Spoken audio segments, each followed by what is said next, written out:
Depressão, suicídio e tópicos relacionados.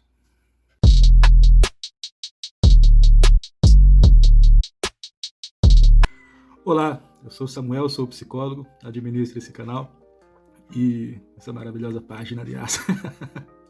E como combinado na semana passada, no conteúdo anterior, eu falei para vocês que ia falar sobre um tema bem delicado, que é a depressão, suicídio. E vai ter alguns outros temas correlacionados que não tem como a gente pegar e amarrar essas tramas como se fossem exatas e únicas, né? Existem várias questões que levam ao ato em si.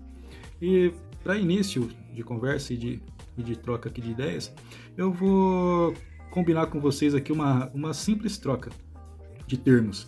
Para pessoas que tentaram cometer o ato, eu vou colocar como tentantes. Para pessoas que tentaram, e eu vou colocar como sobreviventes. E pro ato de suicídio em si, eu vou trazer como autoextermínio. Inclusive é por essas e outras questões que muitos profissionais não gostam de falar sobre o tema, né? Tanto por ser tabu, como por ser uma questão muito delicada, tanto dentro da nossa sociedade quanto dos nossos consultórios psicológicos. E acreditem, nós lidamos muito com a situação.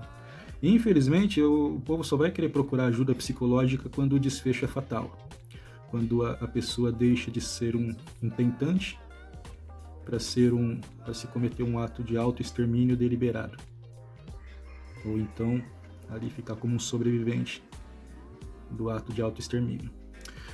Então vamos começar. E é claro, né, eu recomendo algumas descrições, que por ser um tema muito delicado, caso você não se sinta à vontade para acompanhar a questão, se bem que eu vou lidar com uma forma bem sutil e bem leve possível, o mais leve possível, mesmo com a complexidade do tema. E esse aqui é apenas um olhar, é apenas uma percepção de mim como psicólogo e dos conteúdos que eu li para poder fazer esse conteúdo, para poder gravar esse vídeo. E é apenas um olhar sobre uma questão que é muito ampla. Não tem como a gente amarrar e falar que é uma coisa só. Não existe determinismo para questões que são psicológicas, inclusive, até porque cada um é cada um.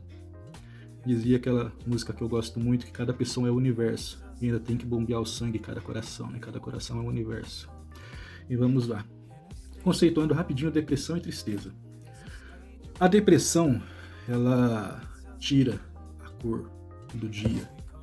Ela faz com que nós não consigamos olhar para a vida de uma forma plena, sabe? Já a tristeza ela tem um objetivo, um foco, uma causa.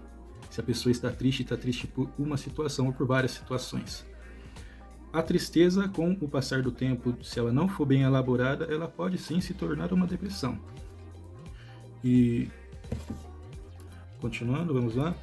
E assim, para trazer um pouco mais sobre o tema, nos artigos que eu li, eu me deparei com um texto bem interessante que cita um autor chamado Tatossian, o francês Albiquinho. Oui. E o Tatossian, ele traz essa questão, assim, que todas as pessoas têm a capacidade de se deprimir e se isolar em si mesmo. E esse isolar e se fechar-se em si mesmo, nós podemos entender como um processo de introspecção, ou seja, a solitude, a solidão positiva, que é o fechar-se em si mesmo para se reorganizar. Organizar a casinha e tocar o barco, né? Vamos embora. E o mais importante de tudo é lembrar que é apenas um momento. E a vida é feita de momentos, né? Cabe a nós a competência para poder saber lidar com eles. Às vezes falta essa competência mesmo, às vezes falta essa habilidade, e às vezes falta esse repertório para lidar com essas questões que são delicadas a nós. É muito comum pessoas com quem um deprimido vai se abrir e olha para ela e fala: cara, que isso, velho, toca o barco, não é assim não, pô, tem pessoas aí passando por situações bem piores que as suas e estão tocando a vida e você aí todo para baixo, Meu Deus, isso é uma abordagem completamente errada, porque a pessoa tá ali, tá se abrindo, ela tá se colocando para você. Então, se isso acontecer com você, não precisa assim dar uma opinião, apenas empreste seus ouvidos, a sua presença, o seu calor. Assim como tem contextos que curam, também existem pessoas que curam. E se essa pessoa te escolheu, então empreste apenas os seus ouvidos para ela. Ouvir é difícil, cara. A gente tem muito mais o hábito de julgar e de falar. Só que quase ninguém, poucas pessoas estão realmente dispostas a ouvir. E a medicalização da tristeza. A tristeza não se medica, até porque é um estado focal, é um estado que acontece por um sentimento que tem um objetivo, um alvo. O que é preciso é olhar para esse objetivo e falar, caraca, será que toda essa energia que eu estou demandando para essa situação que me deixa triste merece realmente a minha atenção? Já fica aí algumas dicas para poder lidar com a tristeza, inclusive.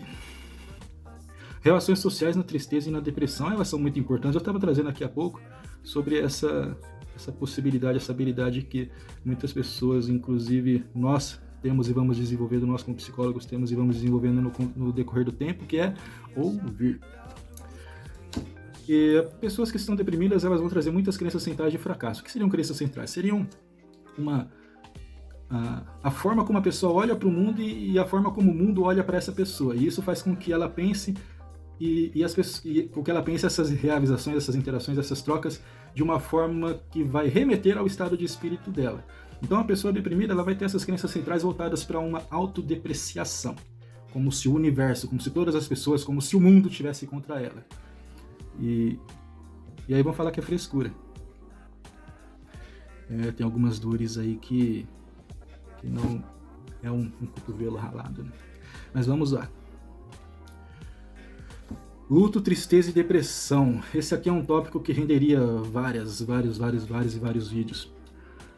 Porque, assim, em alguns manuais diagnósticos, eles pedem que as pessoas, eles indicam, aliás, que as pessoas devem ter 1 ano de luto. Ou um tempo determinado de luto. Eu sou, como profissional, um tanto contrário a essa situação. Porque, poxa vida, você acabou de perder uma pessoa que você ama. E se for uma coisa que vai contra, um fato que vai contra o fluxo da vida, que é, por exemplo, a morte de uma criança, eu não gostaria de entender, nem de pensar e nem de falar para alguém, você tem 1 ano para ficar triste. Passou de 1 ano, você tem que superar e tocar o barco. Esquece que isso aconteceu? Não. Fica triste não. Você tem só 1 ano, tá bom? Complicado. Mas vamos lá. Isso é uma crítica pessoal minha, mas enfim. A depressão e o suicídio. Existe um método de trabalho dentro da psicologia forense, para as pessoas que se interessam pelo assunto, inclusive. Eu vou deixar aqui a indicação do conteúdo que eu mais acionei para poder trazer isso aqui para vocês. Que é um livro do Neuri Botega, chamado Crise Suicida. É um livro fenomenal. O Neuri é aqui, da nossa região, um grande pesquisador, referência nacional aqui da Unicamp. O cara é incrível, fenomenal. Recomendo esse livro para vocês, assim, 24 horas por dia, que tem interesse, assim, em se aprofundar, que ele traz muito dados estatísticas e números. E pasmem, a cada 40 segundos uma pessoa comete o ato de autoextermínio. 40 segundos. Um giro no ponteiro do relógio.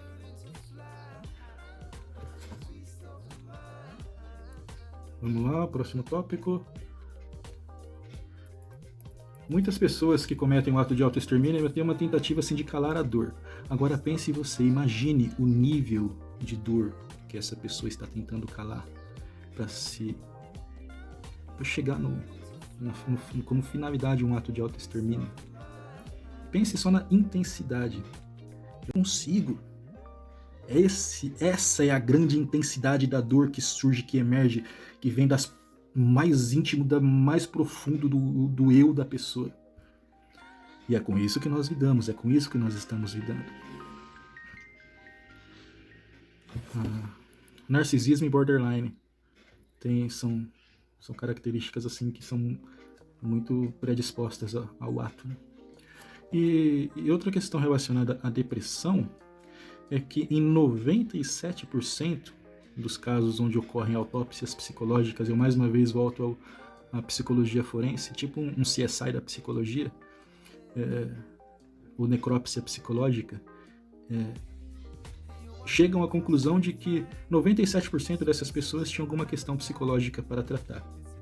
Então, não é frescura. Não é mimimi.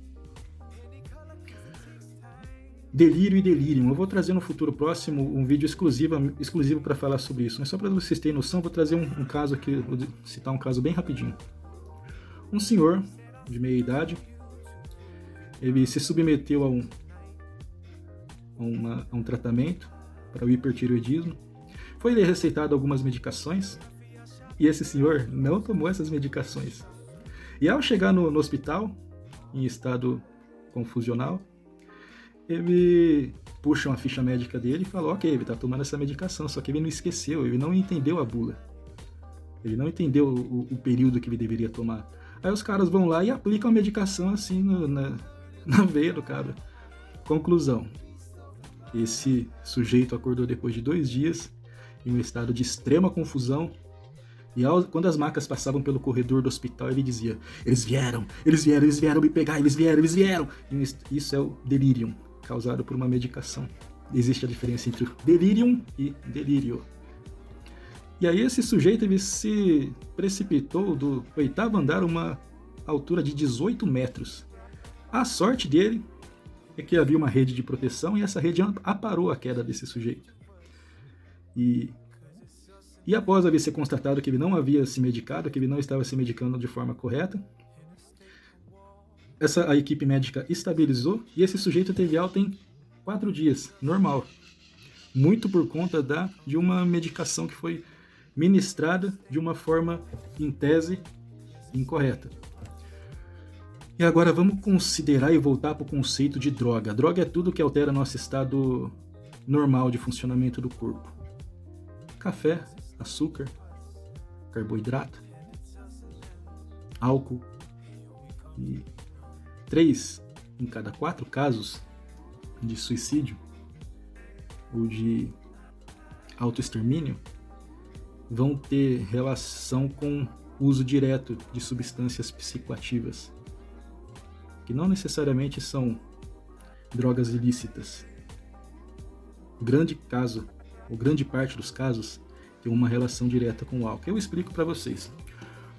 O álcool ele age no organismo e gera aquela nossa espontaneidade, a pessoa fica mais feliz. Aí beleza. Pessoas que estão muito deprimidas, que estão no estado deprimido bem profundo, elas recorrem ao álcool como se fosse uma automedicação. E quando o álcool entra em atividade no organismo dessas pessoas, elas recebem uma descarga de ânimo. E esse ânimo é suficiente para a pessoa ter a capacidade de organizar o ato. Por essas e outras, o álcool é um elemento de risco assim, para pessoas que estão deprimidas e que têm ideação ao autoextermínio, que tem ali a inclinação ao autoextermínio. Existem ali alucinações de comando também, que são aqueles pensamentos que falam, vai lá, mata ele. Ou então, alucinações auditivas que, vai lá, ali, tá facinho agora.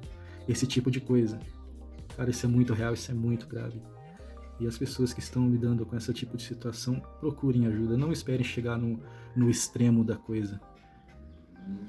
Tem o CVV número 188.